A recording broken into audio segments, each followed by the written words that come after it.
প্রকাশ্যে এই ঘটনা ঘটে। ইট পাথরের টুকরা দিয়ে আঘাত করে হত্যা করা হয়। আমাদের বাংলাদেশের যে কোনো বিষয় সেটা যদি ভাইরাল না হয়, তবে সেটা যত বড়ই অপরাধ হোক না কেন সেটা চাপা পড়ে যায়। তাই আজ বলবো বাংলাদেশের পুরান ঢাকার হাসপাতালের সামনের হত্যাকাণ্ড, যেটা পুরো বাংলার মানুষকে আতঙ্কে ফেলে দিয়েছিল। 2025 সালের 9 জুলাই বুধবার সন্ধ্যা 5:30টার দিকে ঢাকার মিটফোর্ট হাসপাতালের 3 নম্বর গেটের সামনে প্রধান সড়কে ঘটনাটি ঘটে। তবে সেখানে শত শত লোক ছিল, সবাই চুপ ছিল, কেউ এগিয়ে আসেনি, কেউ প্রতিবাদও করেনি।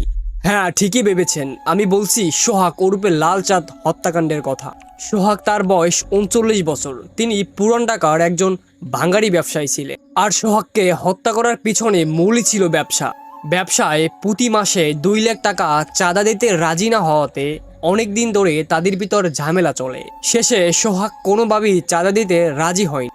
এরপর বুধবার 5:30টার দিকে 20 থেকে 22 জন যুবক সোহাগের দোকান থেকে সোহাগকে টেনে হিঁচড়ে নিয়ে যাচ্ছিল। এ সময় পাশের লোকজন ব্যবসায়ী সোহাগকে নিয়ে যাওয়ার কারণ জানতে চাইল। এক পর্যায়ে তাদেরও হুমকি দেয়। সোহাগকে নিয়ে যায় মিটফোর্ট হাসপাতালের 3 নম্বর গেটের সামনে।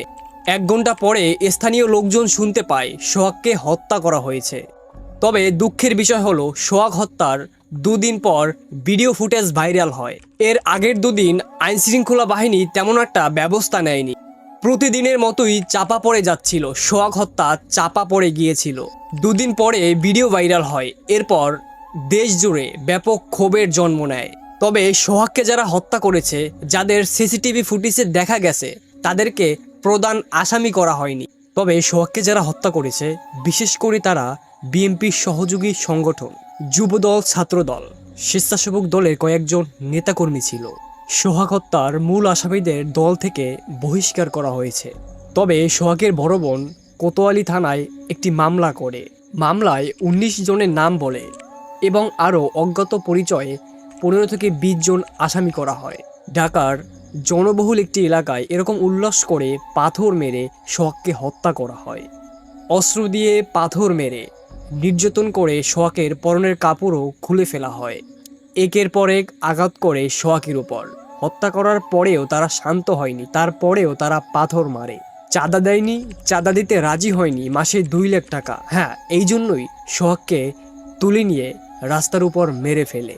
গণ অভ্যুত্থানে জুলাই নাকি বাংলার মানুষকে স্বৈরাচারের বিরুদ্ধে, অন্যায়ের বিরুদ্ধে গুলির সামনে দাঁড়িয়ে যেতে ভয় করেনি।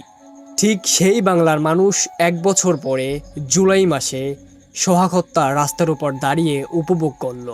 জুলাই নাকি মানুষকে সাহসী করেছে, অন্যায়ের বিরুদ্ধে কথা বলতে শিখিয়েছে। এটাই কি তার নমুনা?